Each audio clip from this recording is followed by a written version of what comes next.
Si Nick ay isang arkeolohista na ang hilig gawin ay ang maghanap ng mga ginto, antikong gamit at ilan pang mga kasangkapan na may malalaking halaga. Kasama ang kanyang grupo ay nakagawian na nila ang magtungo sa mga liblib na lugar kagaya ng bundok na hindi pa nararating ng mga tao upang maghanap ng kayamanan. Nagtutungo rin sila sa mga abandonadong kuweba, lumang tunnel ng tren at ilang mga gusaling na itayo mga ilang dekada na ang nakalilipas. Isang gabi, napagkasunduan nila ang magtungo sa isang abandonadong isla na matatagpuan sa Quezon. Isang isla na kailanman ay hindi pa nararating ninuman. 4 sila na magkakasama, si Nick at ang 3 pa niyang mga kaibigan. Habang lulan ng luma nilang bangka ay nangangamba ang ilan sa kanila, habang ang iba naman ay nagagalak na makakita ng antigong bagay na maaari nilang maibenta sa mataas na halaga.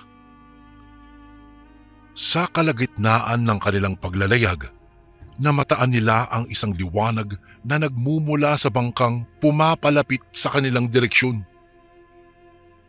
Nang tuluyan ng nakadais ay roon nila nakumpirma na Coast Guard pala ang kanilang nakasalubong. Hinarang at tinanong sila nito kung saan ba sila paruroon. Nagsinungaling ang grupo at nagwikang magpapalipas lamang ng oras sa isang isla na pinapayagang mag-camping ang mga tao. Pinalampas naman sila ng Coast Guard at noong mapansin nilang hindi na sila natatanaw nito, ay lumihis ng pagsasagwan ang grupo. Mabilis namang silang nagsagwan papalayo, patungo sa isang ipinagbabawal na isla. Habang pumapalapit sila sa nasabing isla, ay patindi ng patindi ang alon na humahampas sa dingding ng sinasakyan nilang bangka. Maya-maya'y mayroon silang natanaw. May isang kakaibang nilalang na lumilipad ang naaninag nila gamit ang kanilang flashlight. May kung anong klase ng malaking ibon ang sumusunod sa kanilang bangka. Ang bagay na iyon ay naghatid ng takot sa grupo. Sabay-sabay silang yumuko nang biglang nagtangkang dumapo sa kanilang uluhan ang tila isang malaking paniki. Paniki na may mga paang tila parang sa agila na gusto silang dagitin. Dahil sa kaganapang iyon, nawala sa pagkakabalanse ang sinasakyan nilang bangka. Isang malakas na alon ang humampas sa kanilang direksyon. Tumaubang bangka at ang mga sakay ay halos magkandalunod dahil sa sunod-sunod na hampas ng malalaki at mababagsik na alon. Umaga na nang magising si Nick sa isang malawak na dalampasigan. Agad siyang tumayo at hinanap ang 3 niyang kasama. Sa hindi kalayuan, sunod-sunod niyang natanaw ang katawan ng 2 niyang kaibigan na naroroong nakatihaya pa sa pangpang. Sunod-sunod niyang pinuntahan ang mga iyon at ginising. Ang bawat isa sa kanila ay napatanong kung ano ang nangyari sa kanila hanggang sa naalala nilang tumaob pala ang bangkang kanilang sinasakyan. Maya-maya lang ay nagkatitigan ang 3 nang mapansin nilang wala ang isa nilang kasama. "Kulang tayo ah. Nasaan si Pedong?" tanong ni Nick. Lumingon-lingon sila sa paligid at nagsimulang mag-alala sa kanilang nawawalang kaibigan. Naglakad-lakad pa sila sa baybay ng dagat upang hanapin ang kaibigan. Sigaw sila ng sigaw ngunit walang tumutugon sa kanila. Tanging hampas lang ng mga alon ang kanilang naririnig ng mga sandaling iyon, Kuya Bari. Sa kalaunan ng paglalakad nila, Sa baybayin ay natanaw nila ang wasak-wasak nilang bangka. Agad namang tumakbo ang tatlo patungo sa bangka. Nang marating ang kinaroroonan ng bangka, ay roon nila nakitang nakadapa si Alfredo. Masaya silang tatlo na tinawag ang kaibigan at pilit na ginigising. Tinapik nila ang kaibigan at itinihaya upang magising. Imbis na matuwa ay nagulat ang tatlo. Sumigaw sila na naging dahilan upang magliparan ang mga ibong na bulabog doon sa gubat na malapit lamang sa dalampasigan. Wakwak ang tiyan ni Alfredo. Ang laman loob nito ay nawawala. Maluhaluhang nagsuka si Brian, habang si Nick naman ay taimtim lamang na nagmamasid sa paligid. Inilibot niya ang tingin niya sa paligid at pinakiramdaman ang tahimik na kabaligiran. Sino kaya ang gumawa niyan sa kanya? Tanong ni Alan, ang pangalawa sa kasama ni Nick sa islang iyon. Malamang, hindi tao ang gumawa niyan sa kanya. Marahil ay may kung anong kakaibang hayop na naninirahan sa islang ito, kaya kinakailangan nating mag-ingat. Wika ni Nick. Nanindig naman ang balahibo ng dalawa niyang kasama. Ang plano nila sa paghahanap ng antigong mga bagay ay nauwi sa isang trahedya at katatakutan na hindi nila inaasahang mangyayari. Nakaramdam sila ng gutom kaya hindi nila maiwasan ang magtungo sa kagubatan upang maghanap ng pagkain. Pinilit sila ni Brian na umuwi na lang, subalit hindi sila makakauwi dahil sira na nga ang kanilang ginamit na bangka.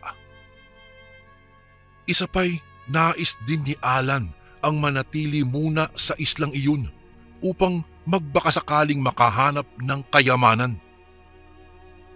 Samantalang ang bangkay naman ni Alfredo ay napagkasunduan nila na takpan na lamang at ilibing. Lumipas ang ilang oras. Habang tinatahak ang kalagitnaan ng gubat upang maghanap ng pagkain, ay hindi pa rin nakalimutan ng tatlo ang misteryong naganap sa kanilang kaibigan. Palaisipan pa rin sa kanila kung sino at papaano humantong sa ganoong kalagayan ang katawan nitong si Alfredo. Iniisip nila na ang salarin ay ang isang malaking ibon na nakasagupa nila kagabi.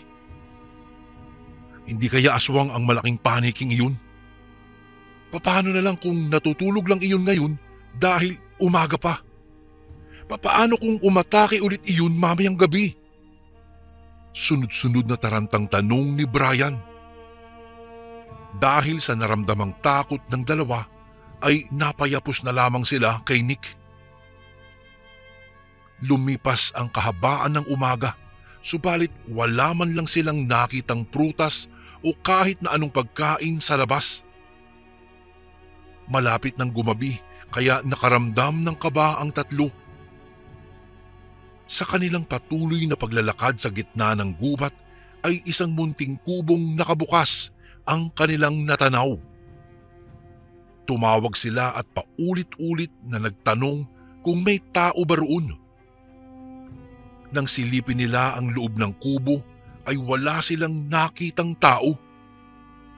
Dahil halos lamunin na ng dilim ang buong paligid, napilitang pumasok ang tatlo sa kubo.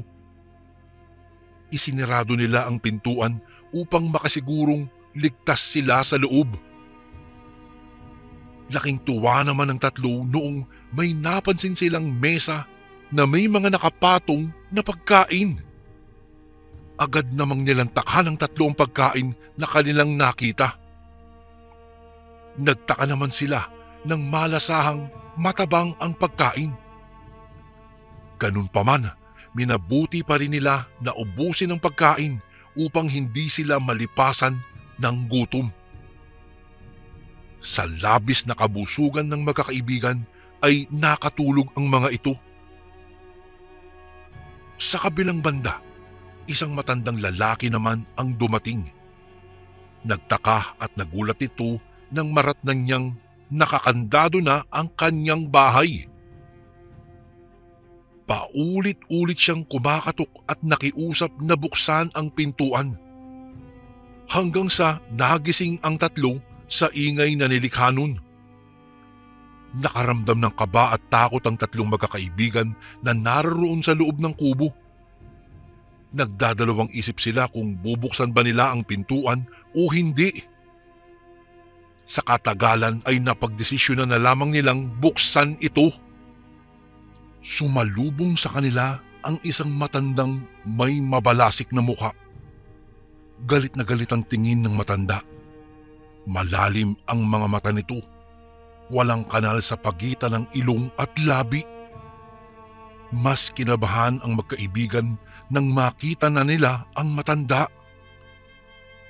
Ang takot na nararamdaman nila ay nawaglit matapos na magpakilala ang matandang ito. Maayos silang tinanong nito at maayos namang sinagot ang tatlo ang dahilan kung bakit sila napadpad sa bahay na iyon. Nakapagtatakang hindi nagalit ang matanda. Nagkamabutihan naman ang dalawang panig at nagpasya ang matanda na roon muna patulugin ang tatlo upang magpalipas ng gabi. Batid kasi nitong delikado sa labas ng bahay. Kinaumagahan, madaling araw pa lang ay nagising itong si Alan. Agad nitong niyaya ang dalawa na umalis na upang maghanap ng kayamanan sa buong isla.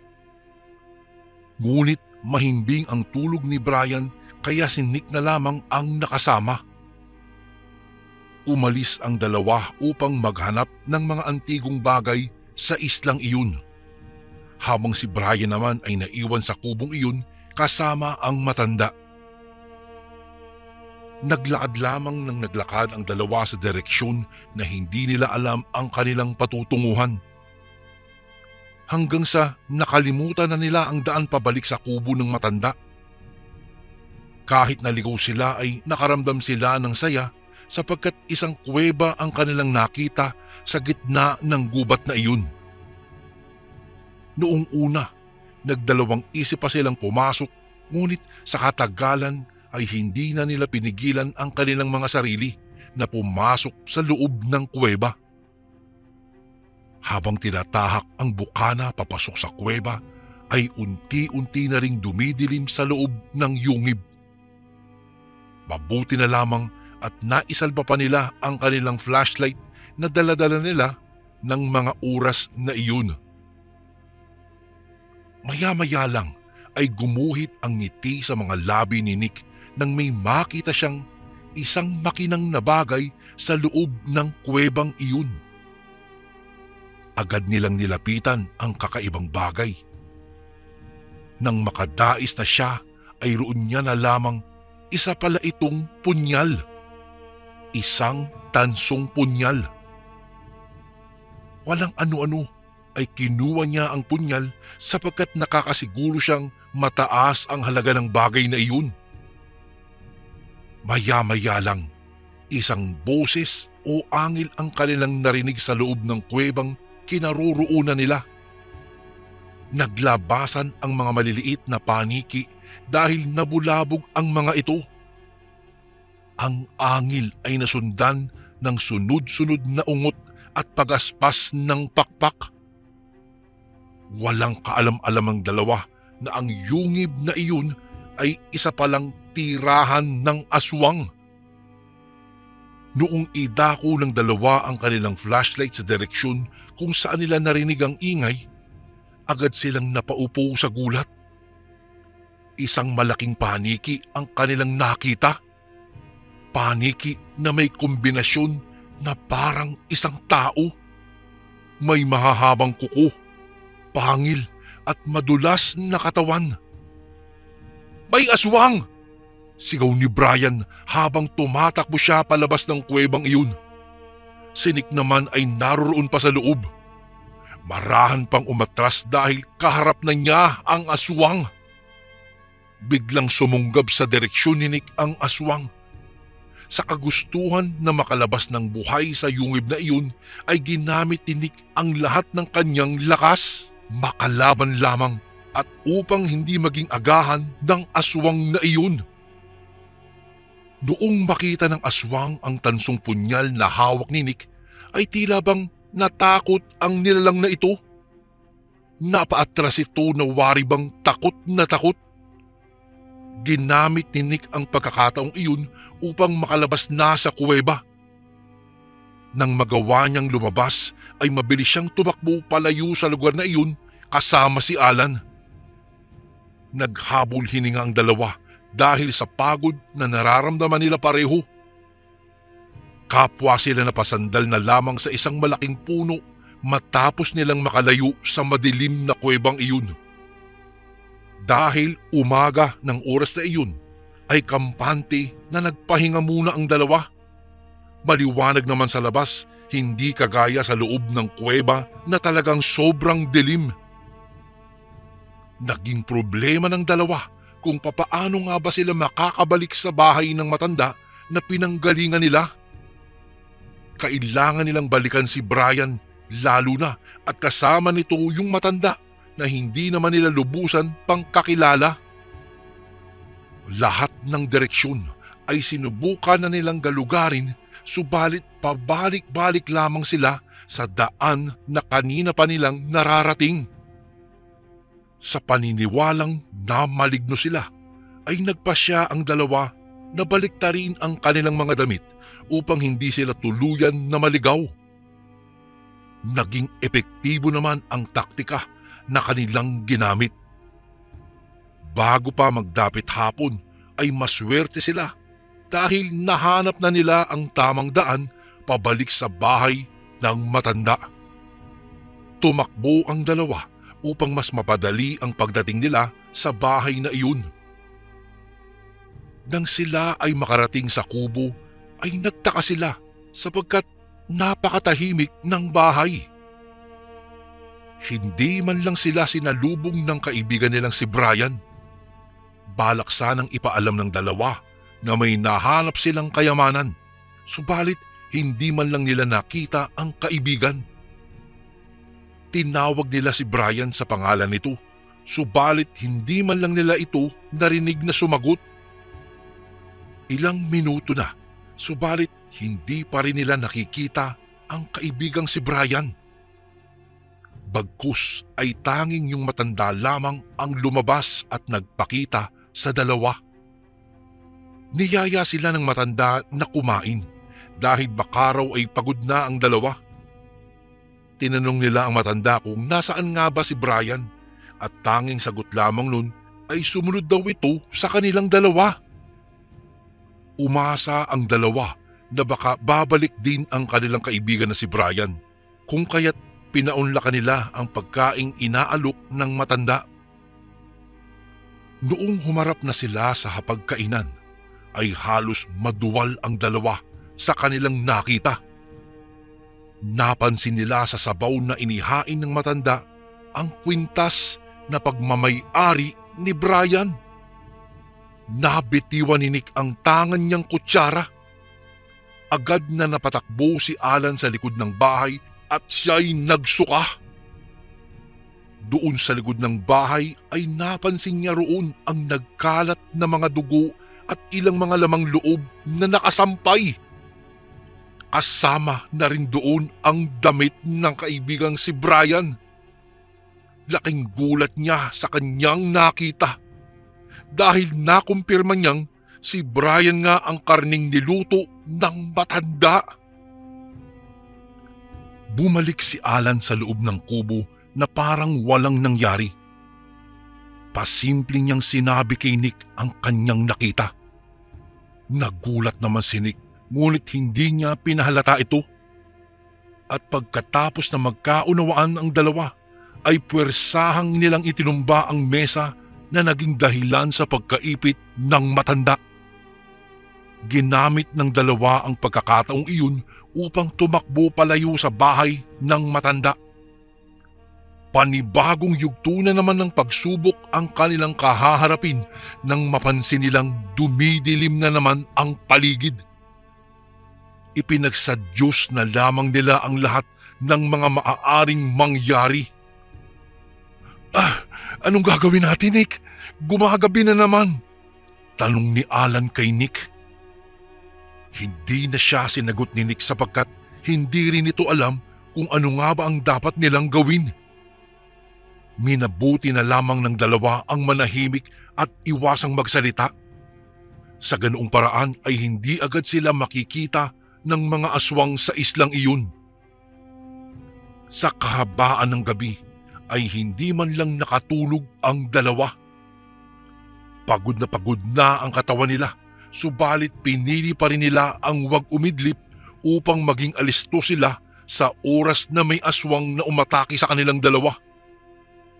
Nagtago ang dalawa sa ugat ng isang malaking puno.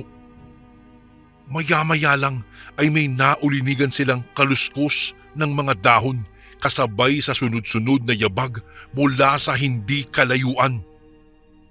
Nang sandaling yun ay batid na nilang pumapalapit na sa kanilang direksyon ang mga aswang na nakatira sa islang iyon. Tinibayan ng dalawa ang kanilang loob sapagkat kung panghihinaan sila ng kanilang loob ay baka matulad sila sa kanilang kaibigan na nagawang paslangin ng aswang. Inihanda ni Nick ang tansong pulyal na magsisilbi nilang sandata laban sa mga aswang. Habang si Alan naman ay may bitbit na sibat na yari sa kawayan na sila rin mismo ang gumawa. Natuntun ng aswang ang kinatataguan ng dalawa kaya wala silang nagawa kung hindi ang makipagtunggali na lamang. Iwinasiwas ni Nick ang dala niyang punyal na agad namang naiilagan ng aswang.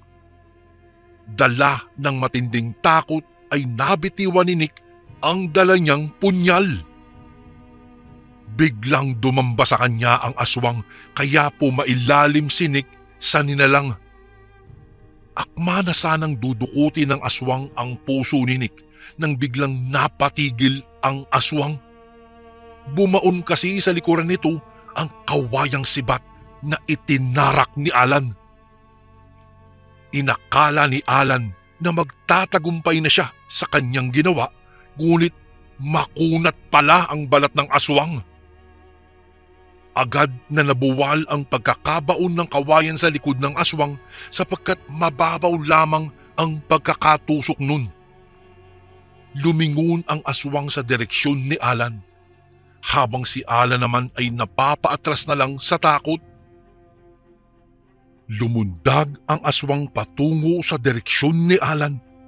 Napasigaw si Alan matapos na bumaon sa kanyang braso ang matulis na kuko ng aswang. Akma na sanang dudukutin na ng aswang ang atay ni Alan nang biglang sinaksak naman ni Alan ang balikat ng aswang na iyon. Dahil sa kaganapang iyon, napasubsob ang aswang sa marahong lupa. Sinamantala ng magkaibigan ang tumakbo palayo sa aswang.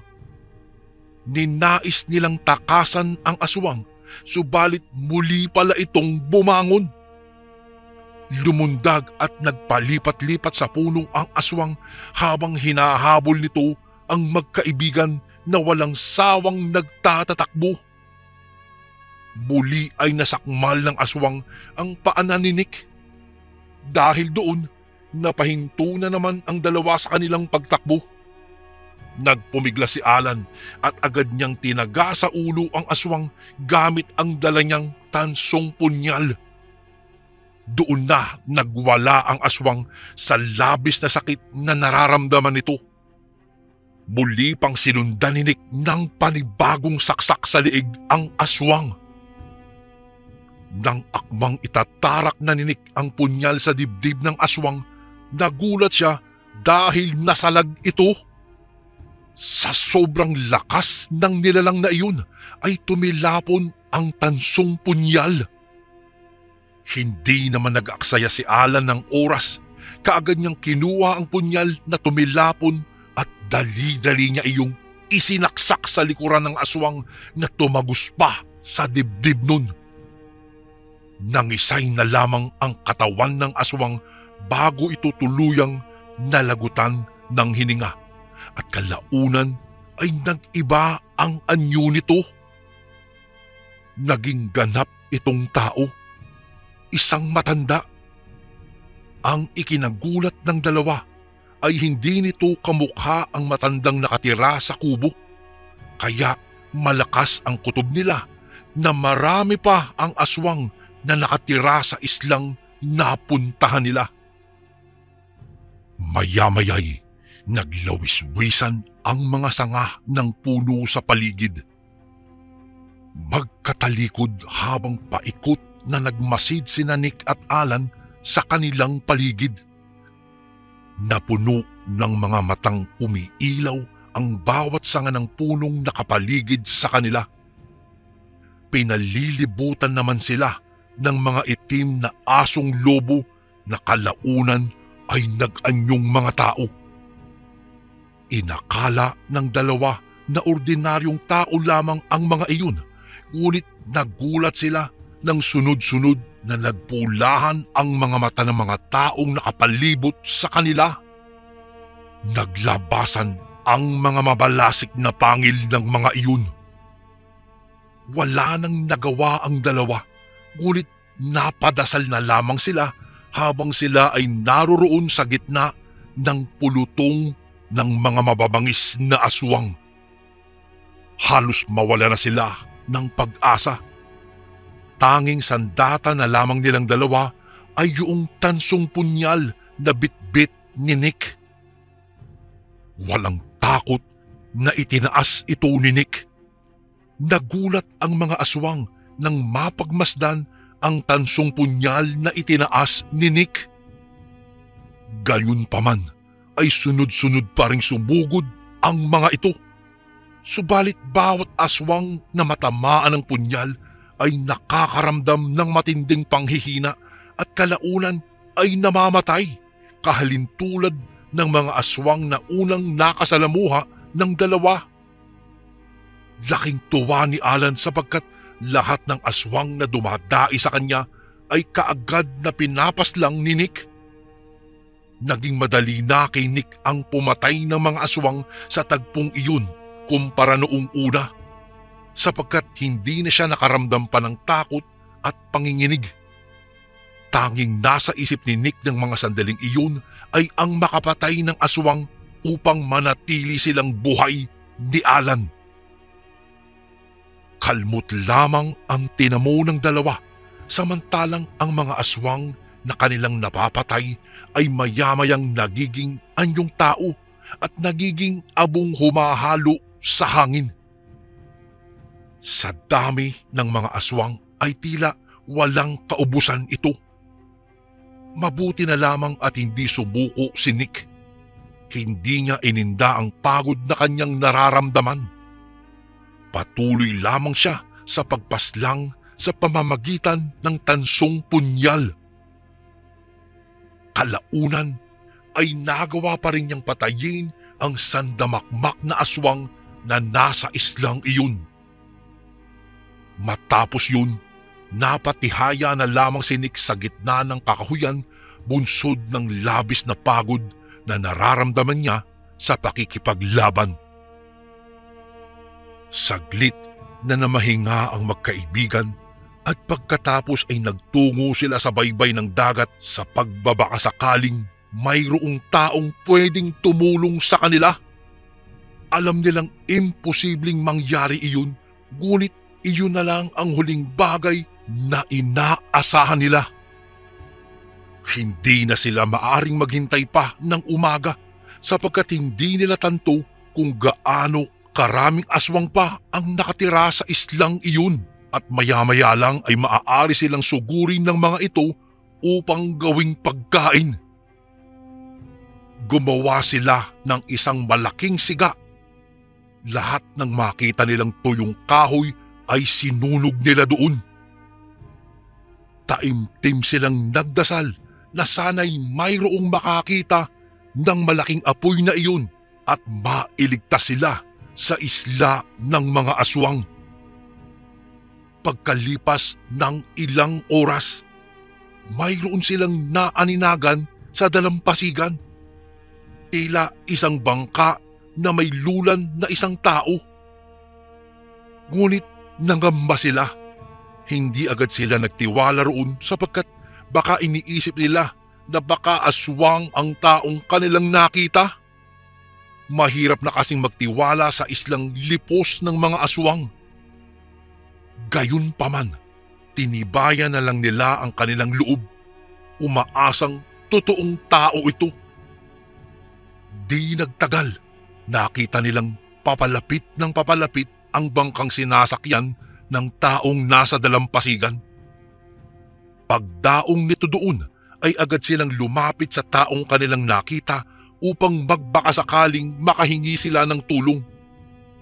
Nang makadais sila ay napagtanto nila na ang taong kanina lamang ay naaaninag nila ay ang Coast Guard pala na noon ay nakasalubong nila.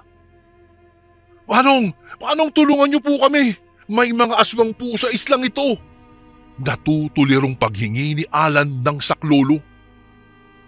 Imbis na matakot ay bumungis-ngis lamang ang mama at ang tingin nito sa dalawa ay naging weirdo. Wari bang nais nitong kumain ng hilaw na tao? Ang Coast Guard ay nakapagtatakang nag-anyo bilang isang aswang din. Tinubuan ito ng pakpak na kalintulad sa mga paniki at pagkatapos ay lumundag sa ere. Nakalawit ang dilaw nitong dila habang lumilipad paikot-ikot sa kinaroroonan ng magkaibigan. Doon lang nila napagtanto na ang Coast Guard at ang malaking paniki ay iisa. Noong mga oras ding iyon, napagtanto nila kung bakit sila pinahintulutan ng Coast Guard na noon na magpatuloy lamang na magtungo sa islang iyon. Batid pala ng Coast Guard noong una pa lamang kung ano ang balak ng magkaibigan. Sinasabi ko na nga bang papanhi kayo rito? Turan ng aswang na nag-anyong malaking paniki, saka ito humagikhik. Itinutok ni Nick sa aswang ang daladala niyang punyal. Napansin ng dalawa na bahagyang natakot ang aswang sa tansong punyal na daladala ni Nick. Noong subukan ng aswang na idikit ang kanyang dila sa liig ni Nick, ay kaagad siyang nilabanan ni Nick. Tinaga ni Nick ang dila ng aswang na ikinasirit ng dugo nun. Pumagaspas ang aswang sa ere at pagkatapos ay bumulusok sa buhanginan. Walang takot na sinundan ni Nick ang aswang na nahulog sa buhangin. Pagkatapos ay inapakan niya ang mga pakpak nito. Akma na sanang uundayan ni Nick ng saksak ang aswang nang biglang kinagat naman siya nito sa paa. Napatalon si Nick sa sobrang sakit dulot ng may kalaliman ang pagkakabaon ng pangil ng aswang sa kanyang binti. Ganun pa man ay matapang at buong lakas pa ring pinagsasaksak ni Nick ang aswang. Itinuloy niya ang akma niyang pagpaslang sa aswang na iyon. Ginula-gulanit niya ang pakpak nun at makailang beses niya itong tinaga sa ulo. Kahit wala ng buhay ang aswang, ay pinagtataga pa rin ito ni Nick. Sinaksak niya ng sinaksak hanggang sa naging abo ito at tanging buhangin na lang ang sinasaksak ng binata. Mabilis lamang lumapit sa kanya si Alan nang mapansin itong nagtagumpay si Nick. Inalalayan ni Alan si Nick na makalakad patungo sa dagat at sumampa sa bangka ng dating Coast Guard. Noong makasakay na sila sa bangka, ay agad namang itinulak ni Nick ang bangka patungo sa malalim na bahagi. Nang mapansing maayos na, ay naglayag na sila pabalik. Maluwag na nakahinga ang dalawa dahil sa wakas, nagawa nilang makaalis sa isla ng mga aswang. Magkaharap silang nagkatinginan at hindi makapaniwalang buhay pa rin sila sa dami ng kanilang napagdaanan sa sinumpang islang iyon. Ngunit sa di inaasahang pangyayari, isang kamay na may mahahabang kuko ang biglang dumukot sa puso ni Alan na nagmula sa likuran niya. Napabalikwas si Nick sa kanyang nasaksihan, habang si Alan naman ay isinuka ang ilang dugo sa kanyang katawan. Sa bilis ng pangyayari ay kaagad na nabawian si Alan ng buhay. Dumungaw mula sa likuran ni Alan ang matanda na may-ari ng bahay kubo na tinuluyan nila. "Kanina ko pa kayo inaabangan dito sa bangkang ito. Sa wakas ay masosolo ko na rin kayo." Nalilisik ang mga mata ng matanda at walang pag-aatubili nitong kinain ang puso ni Alan na kanyang dinukot. Tumulo ang luha ni Nick sa kanyang nasaksihan. Halos madurog siya sapagkat harapan niyang nasaksihan kung papaano pinaslang ng matandang aswang ang kanyang kaibigan. Muling kinapa ni Nick ang tansong punyal. Matapang siyang tumayo sa bangka at tumalon siya patungo sa direksyon ng aswang. Paulit-ulit niyang sinaksak ang matanda, ngunit maswerte itong hindi natatamaan. Dumating sa punto na pumailalim si Nick sa katawan ng aswang. "Ngayon, puso mo naman ang susunod kong kakainin," singhal ng nilalang at kaagad na sinunggaban ang dibdib ni Nick. Subalit ibinuhos ni Nick ang buo niyang lakas. Nagawa niyang baliktarin ang sitwasyon. Nagawa niyang itumba ang matandang aswang. Si Nick naman ngayon ang pumaibabaw sa matanda. Ngunit sa kasamaang palad, nabitiwan niya ang dala niyang punyal. Upang makalaban ay kinagat ni Nick ang pisngi ng matandang aswang. Ngipin sa ngipin ang naging labanan nila. Nang makahanap ng tamang pagkakataon ay kaagad na kinuha ni Nick ang tansong punyal at itinarak niya sa mata ng matandang aswang na iyon. Hindi pa nakontento si Nick, isinalaksak pa niya sa dibdib ng matandang aswang ang punyal na iyon at saka paikot niyang inikot-ikot ang tansong punyal sa dibdib ng nilalang. Tila naging musika sa pandinig ni Nick ang kanyang naririnig na matinding sigaw ng nilalang. Kalaunan ay nanghina din ang aswang at natumba. Inihagis ni Nick ang bangkay nito sa dagat. Dala ng labis na pagod ay nakatulog si Nick sa bangka. Nagising na lamang siya na naroroon na siya sa bahay ng isang albularyo. Naroroon din ang mga kaanak ni Nick at masaya ang mga ito. Habang ang albularyo naman ay hindi makapaniwala sa kanyang nakita. Sinabi niya kay Nick na ang tansong punyal na nakita ng binata ay isang punyal na yari sa pangil ng kidlat. Dagdag pa ng albularyo, ang punyal daw na iyon ay isang napakabisang panlaban sa lahat ng mga aswang. Doon na lang napagtanto ni Nick kung bakit ganoon na lang karami ang napatay niyang aswang sa isla na iyon na kanyang napuntahan. Matapos ang kaganapang iyon, sa di malamang dahilan ay biglang tinakasan si Nick ng bait. Tuluyan siyang nabaliw dahil sa mga pangyayari na nagpaulit-ulit sa kanyang isipan. Dahil sa kanyang naging kondisyon, hindi na nalaman ng kaanak ng kanyang mga kaibigan kung saan na naroroon sina Alan, Alfredo at Brian. At sa tuwing tinatanong nila si Nick, tanging ang tansong punyal lamang ang sinasabi nito at paulit-ulit niyang sinasabi na ako ang pumatay ng lahat ng aswang sa islang iyon.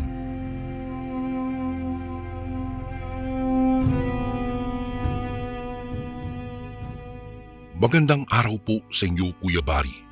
Ganon din sa mga kasundo na walang sawang nakikinig sa inyong YouTube channel. Ako nga po pala si Lando, tubong Gimaras at kasalukuyang nasa edad na 42. Ang kwentong aking ibabahagi po ngayon ay patungkol sa isang sikretong susi ng aking lola na si Lola Estela. Isang susi na nagdala sa akin papasok sa isang nakapanghihilakbot at nakapaninindig balahibong silid na lipos ng kababalaghan at misteryo. Noong araw na hindi pa po uso ang teknolohiya at malayo pa sa kabihasnan ang lahat, ikangay panahon ng aking kamusmusan kung saan ay naging matunog ang usap-usapan patungkol sa mga aswang. Isa sa mga lugar na nadawit sa usaping ito ay ang Capiz. Maging dito sa Gimaras na kasalukuyan kong tinitirhan ngayon. Maraming mga bangkay ang natatagpuang wala ng lamang loob. Sinasabi ng mga tao na kinain iyon ng mga ligaw na aswang. Sinasabing ang mga aswang daw na gumagala-gala sa aming lugar ay walang pinipiling biktima. Bata man o matanda, may sakit o wala, ay paboritong kainin ito ng mga aswang. Ang usap-usapan patungkol sa mga aswang ng mga panahong iyon ay naghatid sa akin ng labis na takot sa tuwing sumasapit ang takip silim. Isang araw, napalitaan ng aking nanay at tatay na pumanaw ang aking ninong na nakatira sa Maynila. Dahil nga matalik nilang kaibigan ang aking ninong, nagpasya silang lumuwas upang dumalaw sa burol nito. Bali, Kuya Bari, 1 linggo silang mananatili roon habang ako naman ay napagkasunduan muna nilang ipagkatiwala kay Lola Estela na taga rito lang din sa Gimaras. Subalit nakaramdam ako ng lungkot sapagkat ang bahay ni Lola Estela ay malayo sa bahay namin. Nasa liblib na bundok ang kanyang bahay. Walang mga kapitbahay at talaga namang sukdulan ang katahimikan. Iniisip ko na lamang ng mga oras na iyon, baka wala akong makalaro bunsod ng kawalan ng maraming bata sa nayon na pag-iiwanan sa akin. Inay, gusto ko pong sumama sa inyo. Tay, ayaw ko pong maiwan kay Lola Estela. Natatakot po ako sa kanya. Salaysay ko sa aking magulang habang kinakabahan. Subalit, hindi man lang nila ako pinakikinggan. Hanggang sa narating na namin ang istasyon ng bus. Ihahatid na nila ako patungo sa bahay ni Lola Estela. Hindi ko maipaliwanag ang aking nararamdaman ng mga sandaling iyon, Kuya Bari, sapagkat natatakot at hindi ako sanay na mawalay sa aking magulang. Nakababa na kami ng bus, subalit kailangan pa naming maglakad patungo sa liblib na bahay ni Lola. Sinuong namin ang makitid na daan sa gitna ng malawak na kagubatan. Tanging mga huni ng iba't ibang uri ng mga hayop ang aming naririnig. Hindi ko maiwasang mapayapos sa aking nanay sa tuwing nakakarinig ako ng nakakatakot na huni ng ibon. Maraming beses na huminto ako sa aming paglalakad dahil nagugulat ako sa tuwing may angil akong naririnig sa kakahuyang iyon. Kaya naman, kinarga na lamang ako ng aking ama. Inabutan na kami ng dilim sa may daan, ngunit hindi pa rin namin nararating ang bahay ni Lola Estela. Kinakabahan ako ng mga oras na iyon kahit karga pa ako ng aking ama. Hindi kasi mawala-wala sa aking isip ang mga usapan ng mga tao na maraming aswang daw ang naglalagalag sa lugar na ito. Habang karga-karga ako ng aking tatay, ay hindi ko po talaga maiwasan ang magpalingon-lingon sa paligid. Sa hindi kalayuan, tila may naaninag akong matang umiilaw. Medyo madilim na noon at pakiramdam ko po ay may kung anong nilalang ang nagmamasid sa amin habang tinatahak namin ang mabatong daan patungo sa bahay ni Lola Estela. Maya-maya lang ay may isang malaki at itim na aso ang nakita kong tumatakbo mula sa aming likuran. Agad kong sinabihan si nanay at tatay sa aking napansin. Agad namang silang lumingon at idinako ang flashlight sa aming likuran. Tama nga na may malaking aso ang humahabol sa amin. Noong una ay hindi sila natakot at inisip lamang nila na isang normal na aso lamang iyon. Ngunit ang aso ay naging korteng tao na pulang-pula ang kanyang mata, mahaba ang tenga at may nagkikiskisang mga pangil. Sa labis na tindi ng gulat ay napatakbo na lamang si nanay at si tatay habang karga-karga ako.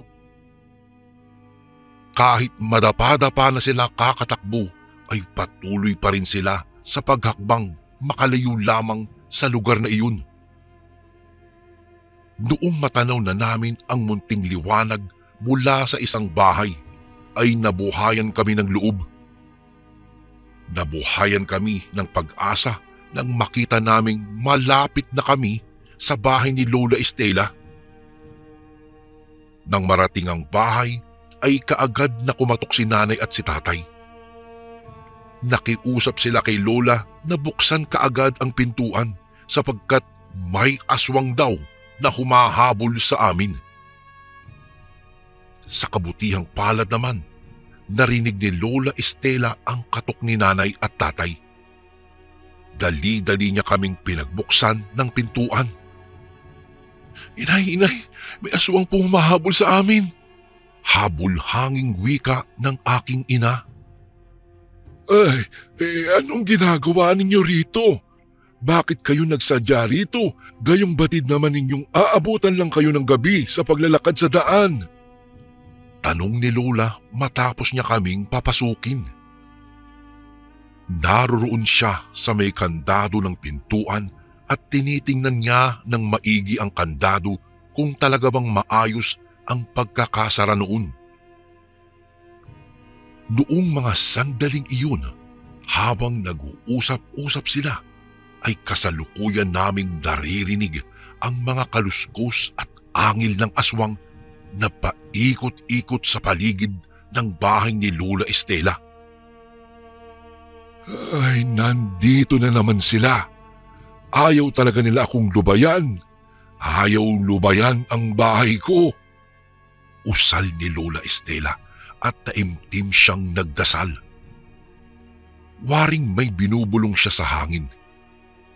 Ang tagpong iyon ay nasundan sa pagkawaglit ng mga kaluskos sa paligid ng bahay. Signos na tuluyan na ngang lumisan ang mga aswang ng mga oras na iyon. Hindi rin nagtagal ay ipinaalam ni nanay at tatay ang kanilang sadya kung bakit kami naroroon sa kanyang bahay. Nay, iiwanan lang po namin si Lando rito. Sapagkat luluwas po kami ng Maynila upang bumisita sa isang kaibigan namin na pumanaw na. Litanya ng aking ina. Nagmamakaawa siya kay Lola Estela upang payagan sila. Sigurado ba kayo sa mga pinagsasasabi ninyo? Iiwanan ninyo si Lando sa akin. Alam niyo namang maraming kababalaghan sa lugar na ito. Pero bakit dito pa? Sunod-sunod na pagtatanong ni Lola Estela. Kumunot ang kanyang noo habang ang mga mata naman niya ay naging mabalasik. Inay, Kayo lang po kasi ang mas malapit na kamag-anak namin. Sige na po, inay. Alam ko naman pong ikaw lang ang may kakayahang alagaan si Lando habang wala kami rito sa Gimeras. Malaki po ang tiwala namin sa iyo, inay. Muling sambitla ng nanay ko sa kanyang ina. Diyos mio! Ay, sige na. Ano pa bang magagawa ko ngayong nandito na rin naman kayo? Wika ng matanda at ipinukol niya ang nakakatakot niyang tingin sa akin. Pagkatapos nilang magkasundo ay nagbigay si Lola Estela ng suwestyon. Minabuti niyang sa bahay niya na muna patulugin sina nanay at tatay sapagkat delikado na kung maglalakad pa sila sa labas. Gabi na kasi at masyadong mapanganib sapagkat ng mga panahong iyong Kuya Bari ay talamak ang mga aswang na nambibiktima. Pumayag naman ang aking mga magulang at nagpasyang bukas na lamang sila luluwas ng Maynila. Nang matulog na ang lahat ay nanatili pa rin akong gising.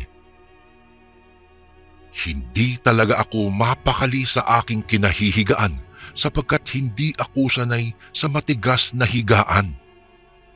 Nangangati rin ako dahil sa uri ng banig na hindi ako sanay.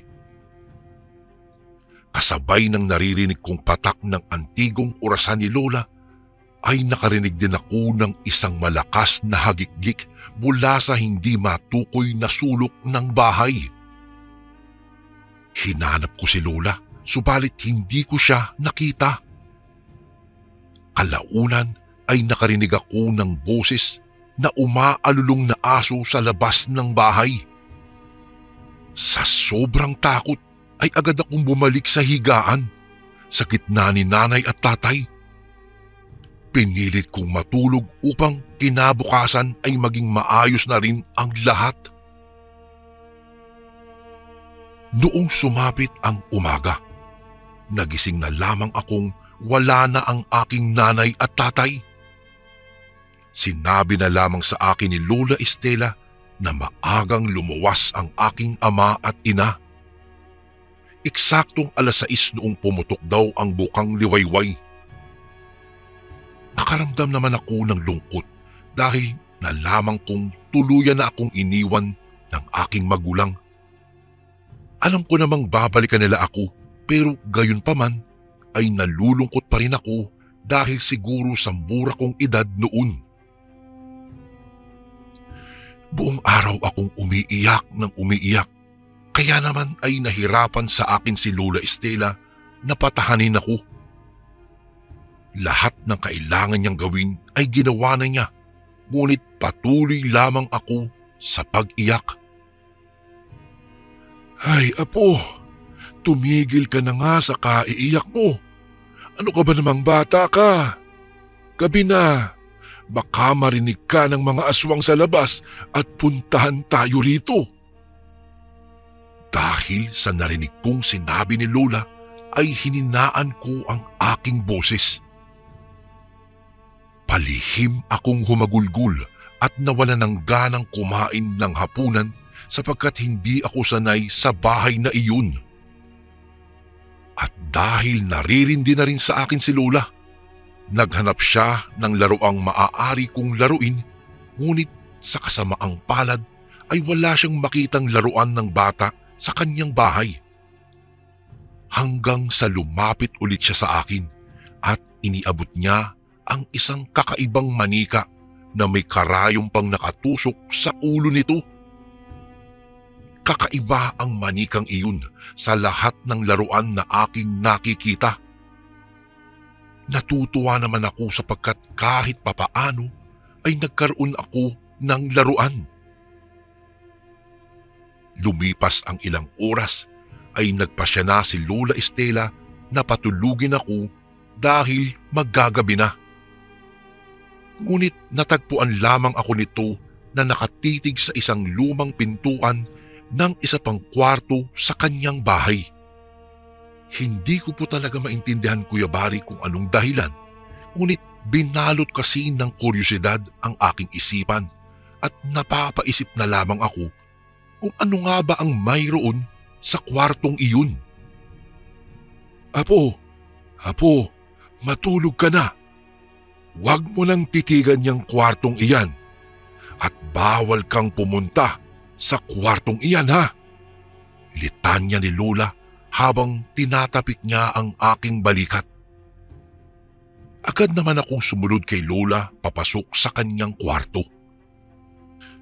Kuya Bari, magkatabi kaming dalawa sa iisang kwarto ni Lola.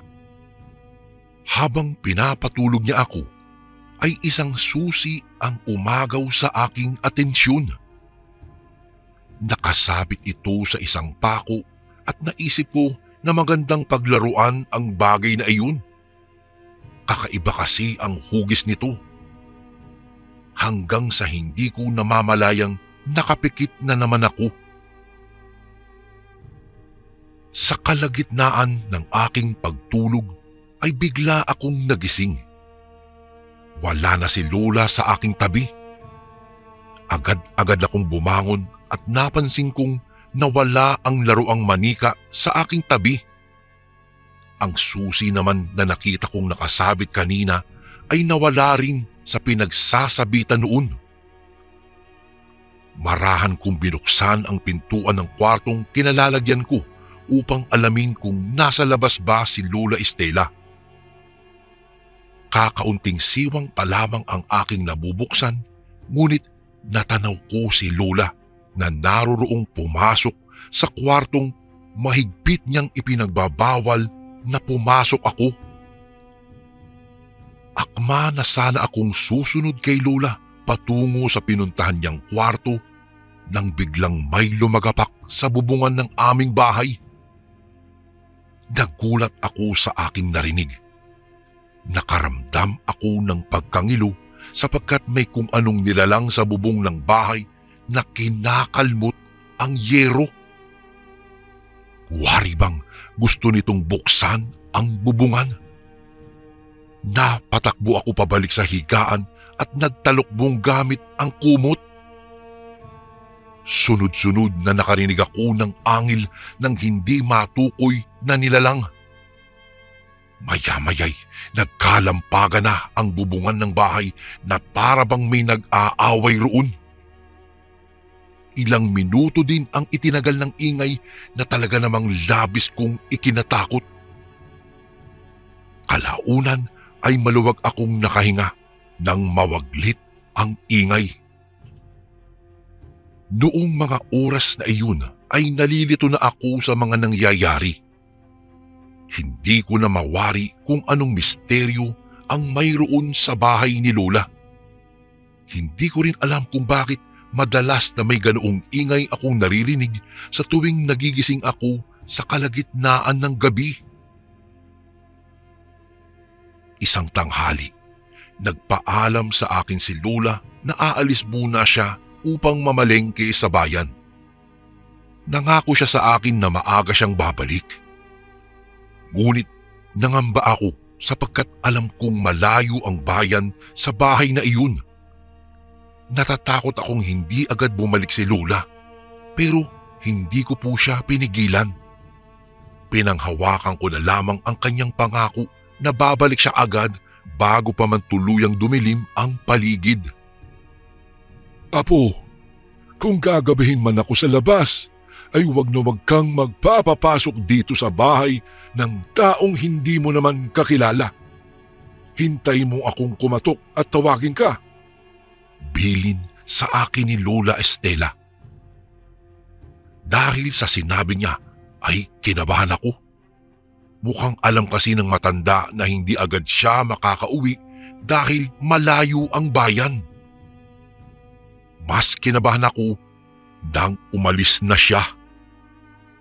Hanggang tanaw na lamang ako sa pumapalayo kong Lola ng mga sandaling iyon habang naroroon naman ako sa pintuan ng bahay.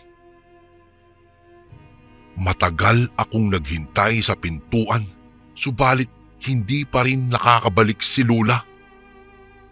Naisipan ko na lamang na isarado na lamang iyon at pumasok sa kwarto upang matulog. Nagkalkal ako ng mga gamit ni Lola upang sana ay hanapin ang laruang manika na ibinigay niya sa akin noon. Kahit anuman ang aking gawin, ay talagang hindi ko mahanap ang manika. Ang nakita ko ay ang susi na batid kong susi upang mabuksan ko ang isa pang ipinagbabawal na silid sa bahay na iyon. Agad kong pinuntahan ang susi na nakasabit sa pako. Kinuha ko iyon at marahan akong nagtungo sa pinagbabawal na puntahang kwarto at pilit na binuksan iyon gamit ang hawak kong susi. Nang ganap kong maalis ang kandado ay natuwa ako. Marahan kong itinulak ang pintuan na ikinaalilit pa noon. Pagpasok ko sa loob, bumungad sa akin ang mga kakaibang gamit sa loob ng silid na iyon. Sa isang lumang mesa, ang manikang matagal ko nang hinahanap.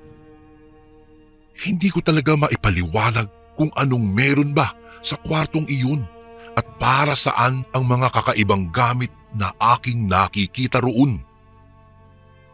May mga grupo ng mga lumang botelya akong nakikita. Mga botelyang naglalaman ng mga tila kakaibang bagay. May mga karayom at mga kakaibang ugat ding naroroon na nakasilid sa mga bote.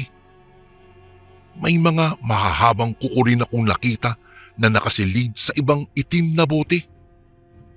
Hindi ko alam kung kuko ng anong hayop ba iyon. Ang isang botelya naman ay may matulis na pangil. Ang pinakaumagaw sa aking atensyon, Kuya Bari, ay ang isang kakaibang libro na hindi ko malaman kung saan iyon ginagamit ni Lola. Akma ko na sanang bubuklatin ang aklat nang biglang may kumatok sa pintuan ng bahay.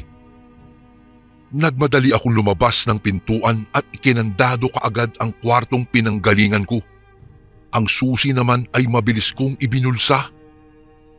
Maya-maya'y biglang nawala ang katok na kanina ay narinig ko. Maya-maya lang ay napansin ko na lang na may kung sino ang paikot-ikot na naglalakad sa kabuuan ng bahay dahil iyon sa kaluskos o yabag ng mga paa na aking naririnig. Hindi nagtagal ay muli na namang may kumatok. Hindi ako umimik ng mga oras na iyon. Hinintay ko munang magsalita ang kung sino mang kumakatok na taong nasa labas.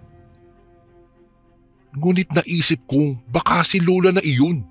Subalit naalala ko ang bilin niya na wag akong magbubukas ng pintuan kung hindi ko nakikilala ang taong kumakatok sa labas. Ang ginawa ko, Kuya Bari, ay marahan akong humakbang palapit sa pintuan upang pakiramdaman kung sino nga ba ang nasa labas na kumakatok. Dala ng kuryosidad ay sinilip ko ang maliit na butas. Ngunit bigla akong nilamon ng kaba at hilakbot nang mapansin kong madilim na pala sa labas. Tao po! Tao po! May tao po ba diyan? Pwede po ba akong makahingi ng tubig? Sambit ng taong nasa labas. Kahit ganoon ay hindi pa rin ako nagtiwala. Hindi ko pa rin binuksan ang pintuan, dala ng nararamdaman kong takot. Sa pangalawang pagkakataon ay muling nagwika ang taong nasa labas. Muli itong humingi ng tubig. Nagmamakaawa ulit iyon, kaya naman ay kumuha ako ng isang baso ng tubig. Akma ko na sanang bubuksan ang pintuan nang may biglang lumundag sa bubungan ng bahay. Nang dahil doon ay kinabahan ako. Muntikan ko pa nga mabitawan ang baso ng tubig dahil sa naramdaman kong gulat. May kung anong naglalakad sa bubong ng bahay. Ramdam na ramdam ko talaga ang bawat mabigat na yabag nun na talaga namang nagpatindig ng aking mga balahibo sa braso. Paulit-ulit ko pang ang sinampalang aking sarili, baka sakaling nananaginip lamang ako, subalit hindi. Totoo talaga na nangyayari ang mga nakakatakot na tagpong iyon. Nawala bigla ang kalampag sa bubong at muli ay may kumatok na naman sa pintuan. Kaboses pa rin ito ng babaeng humihingi ng tubig na maiinom. Dala ng kaba at pagkalito ay hibang kong binuksan ang pintuan upang alamin na kung sino ba talaga ang nagsasalita at kumakatok na iyon. Tumambad sa akin ang isang ali na noon ko lamang nakita. Tinanong ako nito kung may kasama ba daw ako sa bahay na iyon. Matapat ko naman siyang sinagot at sinabing wala po akong kasama. Nauutal pa nga ang aking boses dahil nanginginig na ako ng mga oras na iyon. Nagtaka naman ang ali at tinanong niya sa akin kung saan nagpunta si Lola Estela. Medyo nagtiwala ako sa kanya nang malamang kong kilala niya pala ang aking lola. Kagaya ng unang niyang tanong ay tapat ko ring tinugon ang kanyang pangalawang tanong. Sinabi ko sa kanya na nagtungo si Lola sa bayan upang mamalengke. Pagkatapos niyang uminom ay iniabot niya ang baso pabalik sa akin. Tinanggap ko po ang baso at agad akong humakbang palayo sa kanya. Utoy, pwede ba akong pumasok? Tanong ng ali sa akin. Ang ekspresyon ng kanyang mukha ay naging malikot at mababa sa kanyang mga mata na nagmamasid siya sa loob ng bahay. Ang kanyang bibig ay nanginginig na wari bang maglalabas ng mabangis na pangil. Kinabahan ako dahil napansin kong tila naging mabalasik ang kanyang mukha. Mabagsik ang tingin niya sa akin na wari bang nais niya akong kainin. Dahil sa kakaiba kong napansin sa ali ay naglakas loob ako na itulak ang pintuan. Agad kong isinarado ang pintuan bago pa man tuluyang makahakbang ang ali papasok sa loob ng bahay. Buksan mo ang pintuan, walang yakang bata ka, wala kang galang. Magbabayad ka sa kabastusang ginawa mo sa akin. Buksan mo ito. Nagsusumigaw ang ali sa labas ng pintuan. Biglang nanginig ang aking mga tuhod at nang dahil sa takot na nararamdaman ko ay bigla akong napaupo sa sahig. Tarantang-taranta talaga ako ng mga sandaling iyon, Kuya Bari, na wari bang gusto ko nang maglaho at umalis palayo sa bahay na iyon. Agad akong tumakbo patungo sa kwarto namin ni Lola. Tiniyak ko rin na maayos na nakakandado ito. Ang ali ay patuloy lang na sigaw ng sigaw sa labas ng bahay. Pilit niyang sinisira ang pintuan mula sa labas at maswerte po ako dahil hindi niya nagawang wasakin ang pinto roon. Subalit hindi rin nabawasan ang takot sa aking dibdib. Naririnig ko kasi na nagpapaikot-ikot ang ali palibot ng bahay habang nagwawala ito. Wari bang naghahanap siya talaga ng butas o bukas na pintuang maaari niyang pasukan papasok sa loob ng bahay. Maya-maya'y biglang tumahimik ang paligid dahil huminto ang ali sa kanyang pagsigaw. Bahagya kong ikinalma ang aking sarili. Ngunit ang aking kaba ay biglang nadagdagan nang biglang may kumalabog sa bubungan ng bahay. Hindi ko na alam ang aking gagawin ng mga oras na iyon, Kuya Bari. Doon ko na naisip na isang aswang ang ali na aking nakausap dahil sa kakayahan nitong lumundag sa itaas ng bahay. Pinaghahampas niya at pwersahan niyang kinikiskis ang kanyang mga kuko sa bubungan ng bahay. Kahit malamig ang ihip ng hangin sa lugar na iyon, ay hindi ko talaga maiwasan ang pagpawisan. Lalo na at patuloy pa rin na lumalangit-ngit ang yero sa bubong na wari bang tinutuklap ito.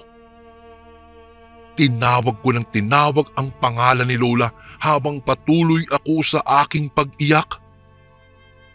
Maraming luha na ang bumagsak sa aking mga mata, subalit hindi pa rin dumarating si Lola. Siya na lang ang tanging pag-asa na inaabangan kong dumating. Pero naisip ko rin na matanda na siya. Natatakot ako na baka ay mapahamak si Lola sa oras na umuwi siya sa kanyang bahay. Ang takot na namutawi sa aking mukha ay hindi maipinta matapos na masaksihan ko ang braso ng aswang na naroroon ng nakalusot sa bubungan. Patuloy lang sa pagkabog ng mabilis ang aking dibdib. Sigaw ako ng sigaw, iyak ng iyak. Ngunit kahit anuman ang aking gawin ay walang tulong na dumadating. Wala kasi kaming kapitbahay na pwede kong mahingian ng tulong ng mga sandaling iyon. Tila na estatwa ang aking mga paa at hindi ko na maigalaw ang aking katawan nang dahil sa labis na takot. Napadasal na lamang ako mula sa aking kinatatayuan. Sa katagalan ay tuluyang natuklap na ng aswang ang bubong sa bandang kwarto na aking kinaroroonan. Mabuti na lang at nagkaroon ako ng lakas ng loob na ihakbang pa ang aking mga paa palabas ng kwarto. Gayunman ay natakot ako dahil tuluyan nang nakapasok ang aswang sa loob ng bahay. Kasabay sa pagsara ko ng pintuan ng kwarto ay siya namang pagkalabog ng sahig dahil sa paglundag ng aswang mula sa bubong. Pagkalundag nito ay agad itong umangil at tumitig ng mabalasik sa akin. Maya-maya'y gumapang ang aswang sa sahig habang nakalawit ang mahaba niyang dila. Patakbo naman akong nagtungo sa sala habang hinahabol ako ng aswang. Mabuti na lamang ay biglang may kumatok sa pintuan at nagpakilalang si Lola Estela. Agad akong tumakbo sa pintuan upang buksan ang pinto.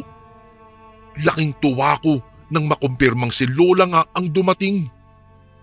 Bit-bit ni Lola ang kanyang mga pinamili. "Lubayan mo ang apo ko!" Matapang na singhal ni Lola sa aswang. Habang nagkakatitigan si Lola at ang aswang ay paikot-ikot silang humahakbang. Nakasunod lamang ako sa likuran ni Lola. Nang magkaroon ng tamang pagkakataon ay bigla akong tinulak ni Lola papasok sa kwarto namin. Agad niyang sinarado ang pintuan nun, subalit ang aswang ay lumundag sa bubong upang muling dumaan sa butas na kanyang pinasukan. Humagikhik ang aswang ng malakas habang si Lola ay abala sa pagkalkal ng kanyang mga gamit. Napag-alaman kong hinahanap niya pala ang susi ng isang kwarto. Agad ko namang iniabot sa kanya ang hinahanap niyang susi. Agad akong hinila ni Lola palabas ng kwarto kasunod ng paglundag ng aswang doon. Nagtungo kami ni Lola sa isang kwarto at doon ay kinuha niya ang kanyang libro at ang isang punyal. "Apo, panahon na siguro upang malaman mo na isa akong mabait na mangkukulam. Isa ako sa mga pumapatay sa mga aswang dito sa ating lugar. Maraming mga umaaligid na aswang sa akin sa kagustuhan nilang makuha itong aking libro ng karunungan." Nagulat at natulala na lamang ako sa aking mga natuklasan. Manghang-mangha ako habang pinagmamasdan ko ang tunggalian sa pagitan ni Lola at ng aswang. Gulat na gulat ako sa mga ikinikilos ng aking Lola dahil parang hindi siya matanda. Sobrang liksi niya at tila napakalakas niya. Narinig ko na lamang na nagbitiw si Lola ng mga salita mula sa libro na hindi ko maintindihan. Kasunod noon ay tinambangan niya ng sunod-sunod na saksak ang aswang. May mga pagkakataon pa nga na nadadablisan lang ni Lola Estela ang aswang, subalit madalas ay nakakailag din ito. Nagawa pang kalmutin ng aswang si Lola sa pisngi. Masakit man at nagdurugo ang sugatang mukha ni Lola ay hindi niya iyon ininda. Mabagsik na lumaban si Lola. Nilustay niya ang lahat ng natitira niyang lakas, magapi lamang ang nilalang. Kinabahan talaga ako nang pumailalim si Lola sa aswang. Akma na sanang dudukutin ng aswang ang dibdib ni Lola nang biglang nagkaroon si Lola ng lakas ng loob na tagain ang aswang sa ulo. Nagsumigaw ang aswang dahil sa natamo niyang sugat mula sa punyal ni Lola. Mas lalong naging agresibo ito at nagalit kay Lola, ngunit dahil sa labis na pagdurugo ay nanghina ang aswang at nakaramdam ng parang pagkahilo. Nawalan ito ng balanse sa katawan na nasundan ng tagpo na kung saan ay bumulagta ang aswang sa sahig. Habang matapang namang nakatindig pa rin si Lola Estela. Hindi pa nakontento si Lola. Muli niyang pinagsasaksak ang aswang hanggang sa malagutan iyon ng huling hininga. Pagkatapos noon ay inutusan ako ni Lola na kumuha ng isang botelya doon sa loob ng sagrado niyang kwarto. Agad ko namang siyang sinunod at iniabot sa kanya ang botelyang iyon. Binulungan ni Lola ang botelya gamit ang kakaibang itim na libro na kanyang hawak-hawak. Ang aswang ay marahang naging abo at hinigop ito ng botelya. Nagawang ikulong ni Lola sa isang botelya ang bangkay ng aswang na iyon. Gulat na gulat ako sa mga nangyayari at hindi talaga makapaniwala. Matapos ang pangyayaring iyon, Kuya Bari, ay kumalma kaming dalawa. Ikinuwento sa akin ni Lola na madalas siyang nakikipaglaban sa mga aswang sa bubungan ng bahay. Doon ay muling nanariwa sa aking mga isip ang mga gabi na tila ba na may naglalaban sa itaas ng bubong. Doon na ikwento ni Lola na nakikipaglaban pala siya sa aswang na napadaan sa bahay ng gabing iyon.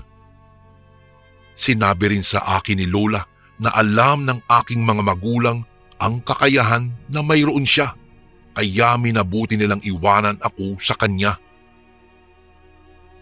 Naging malinaw na ang lahat sa akin kung bakit ganoon na lamang kahalaga ang susi ni Lola.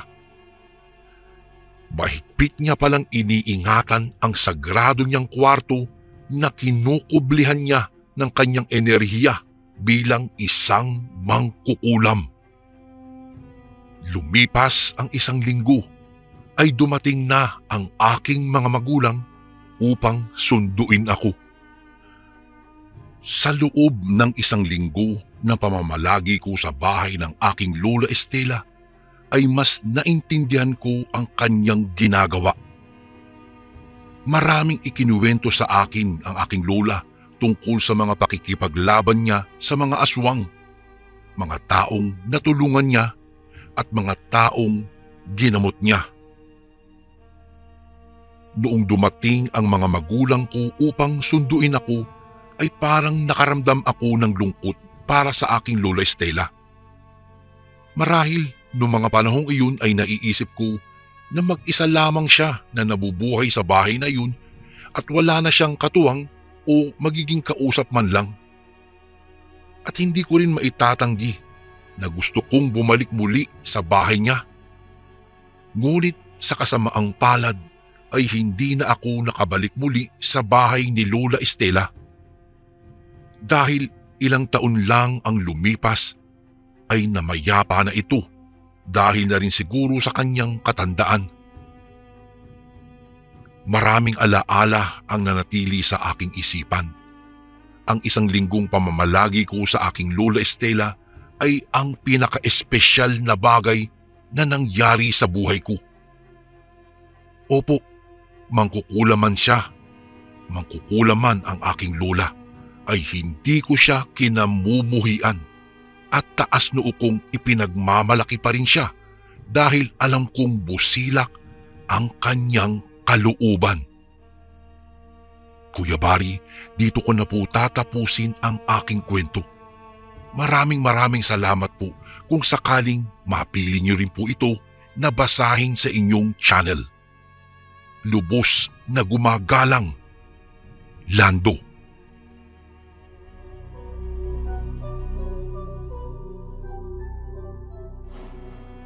Magandang araw po sa inyo, Kuya Bari.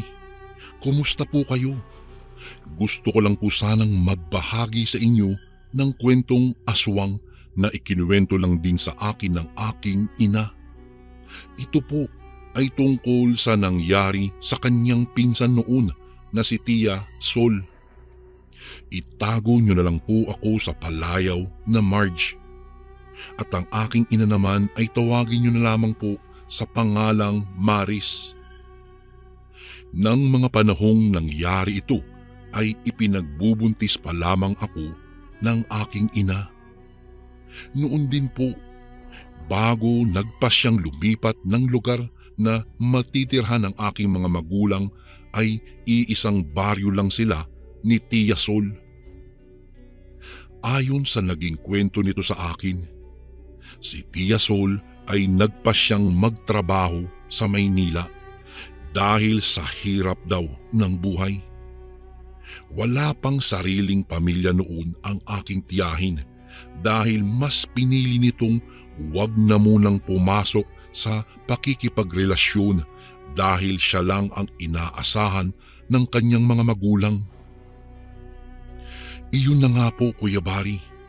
Nang magpa siya itong magtrabaho ay wala namang nagawa ang kanyang mga magulang kung hindi ang hayaan ito sa kanyang naging desisyon.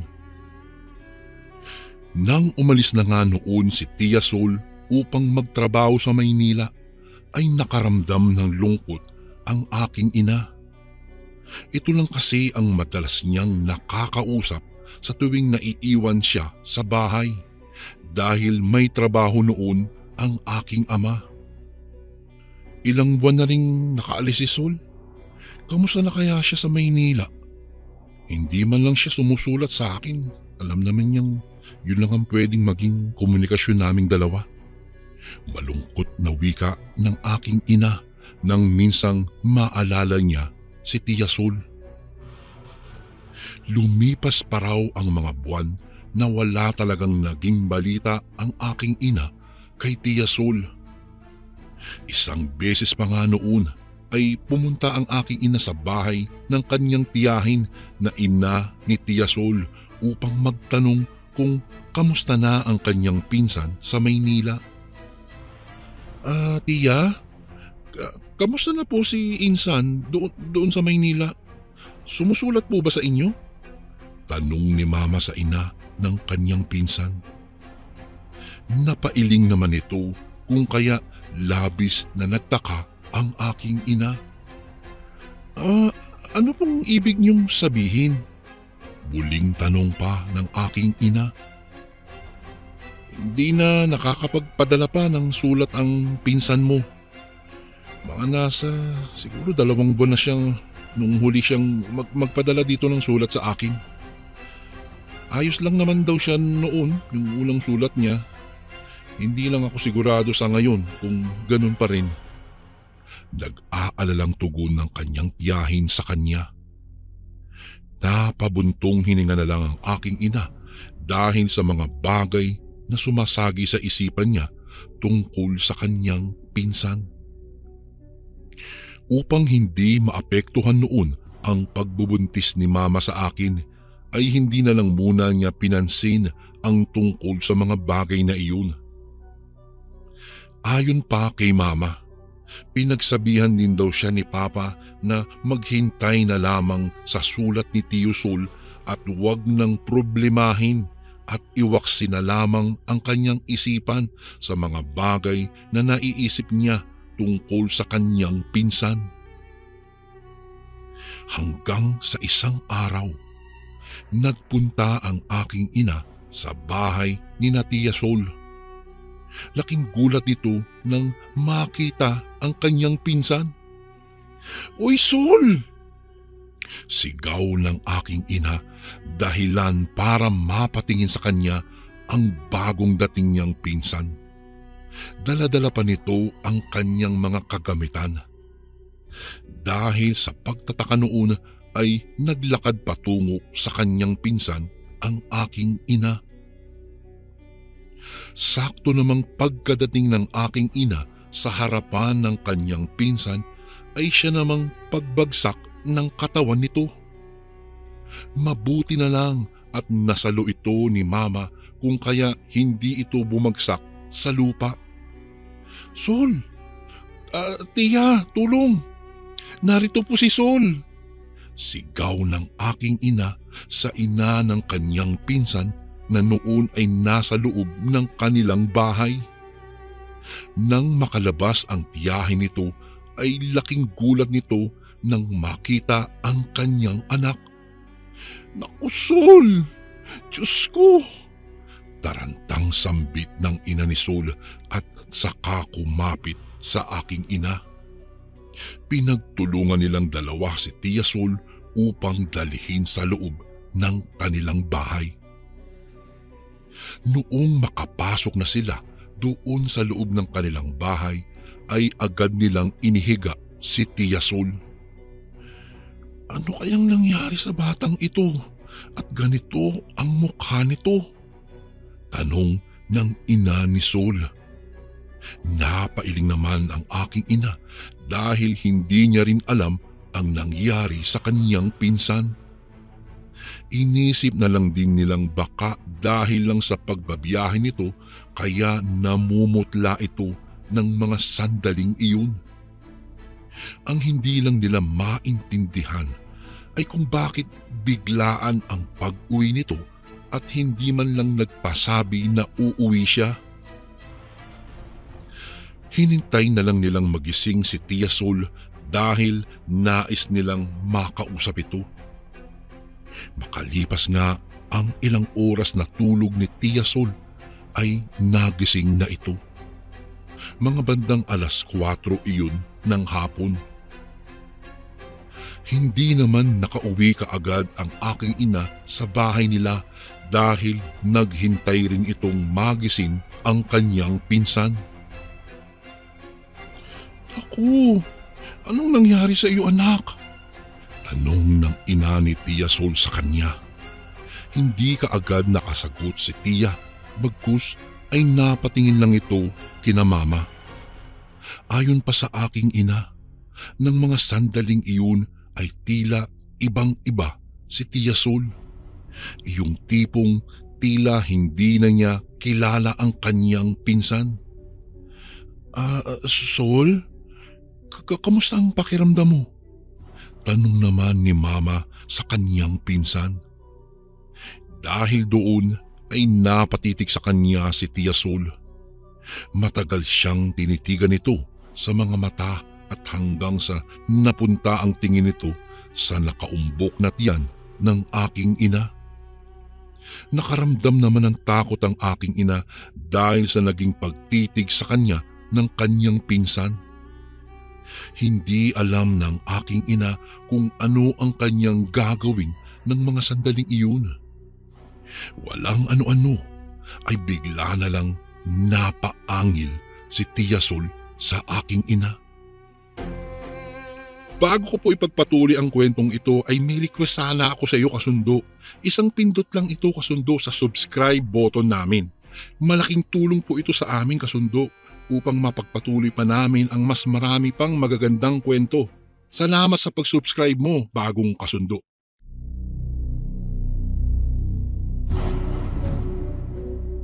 Bigla na lang din itong napabangon at lumapit sa aking ina. Lumayo ka muna sa pinsan mo, Maris. Wika ng ina ni Tia Sol at saka pinigilan ang kanyang anak. Dahil sa takot ng aking ina ay sinunod na lang niya ang kanyang tiyahin. Lumayo nga siya kay Tia Sol. Subalit kahit na ganoon ay hindi naging sapat iyon para tumigil si Tia Sol sa pagpupumilit na makalapit sa aking ina. Maris, umuwi ka na muna sa inyo. Ako nang bahala sa pinsan mo. Muling wika ng ina ni Tia Sol. Napatungo na lang ang aking ina at saka nagpaalam na uuwi na lang muna siya. Pagkalabas ng aking ina sa bahay ng kanyang pinsan ay isinarado kaagad ng tiyahin nito ang pintuan ng kanilang bahay. Dali-dali namang naglakad pa uwi ang aking ina. Habang pauwi siya ay napapaisip siya kung bakit nagkaganoon ang kanyang pinsan. Hindi pa rin nawawala ang takot na nararamdaman ni Mama dahil sa nangyari ng araw na iyon. Sinabi naman ng aking ina sa aking ama ang nangyaring iyon at pinagsabihan siya ng aking ama na huwag na munang pumunta doon sa bahay nila Tia Sol. Sinunod naman ito ng aking ina. May ilang araw na nga siyang hindi pumupunta sa bahay ni Tia Sol kahit na gustong-gusto niyang kausapin ang pinsan nito. Hanggang sa isang umaga, pinuntahan ng kanyang tiyahin ang aking ina sa kanilang bahay. Maris, mag-usap muna tayo. Wika ng tiyahin nito kung kaya nag-usap nga silang dalawa. Huwag ka sanang mabibigla. Sinabi sa akin ng pinsan mo kung ano ang buong pangyayari at nangyari sa kanya at bakit siya naging ganoon. Panimulang wika ng kanyang tiyahin. Nakinig naman ang aking ina kung kaya ikinuwento rin sa kanya ng kanyang tiyahin ang nangyari kay Tia Sol. Nang matapos magkwento ang kanyang tiyahin ay nagulat si Mama sa kanyang nalaman. Huwag ka munang pumunta sa bahay ha.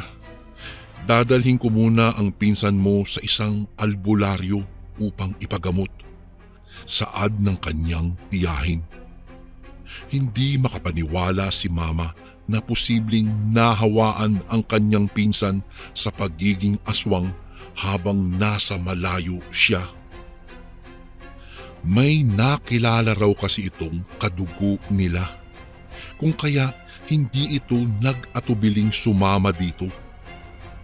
Hindi pala talaga siya sa Maynila nagtatrabaho dahil napadpad siya sa isang baryo kung saan nagpakilala ang taong kadugo nila.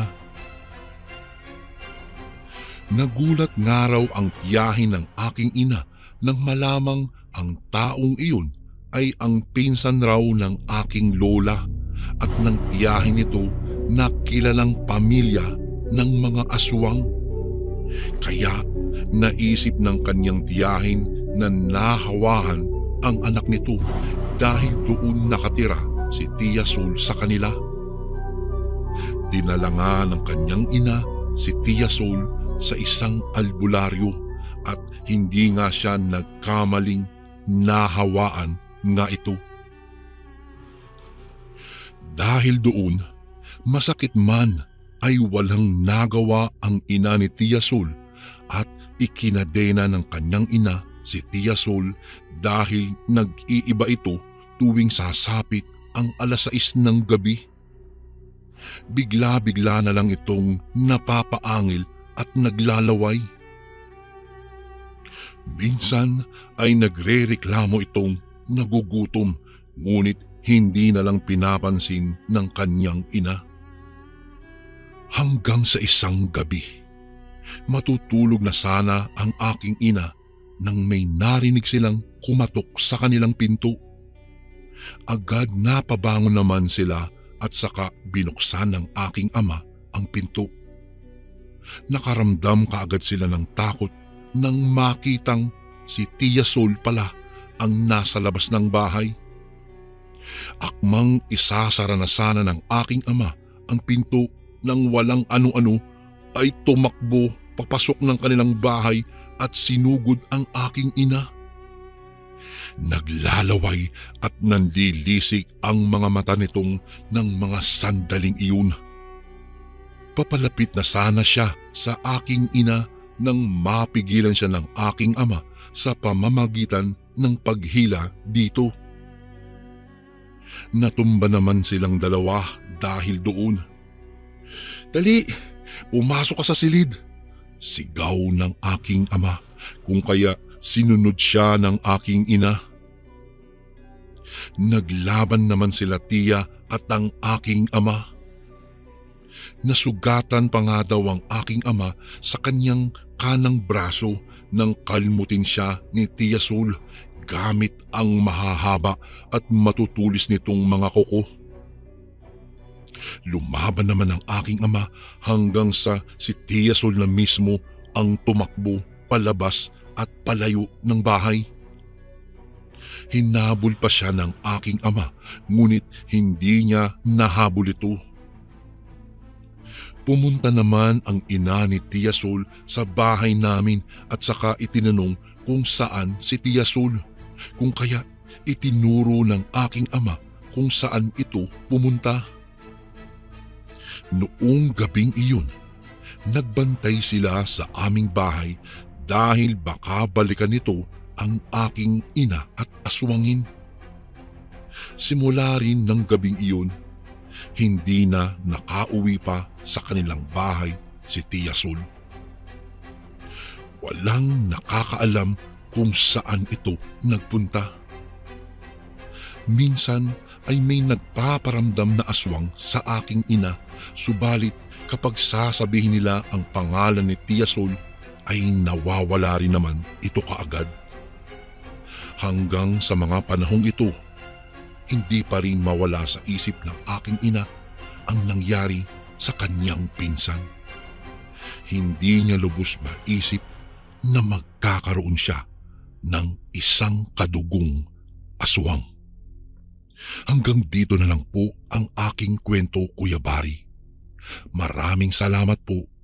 Gumagalang, Marge. And again, maraming salamat po mga kasundo. Don't forget to subscribe and i-click nyo lang po yung bell na button para updated po kayo sa mga upcoming videos namin na paparating. Maraming salamat po ulit. God bless and ingat po lagi dyan. Ito po si Kuya Bari at ako ang Sundo.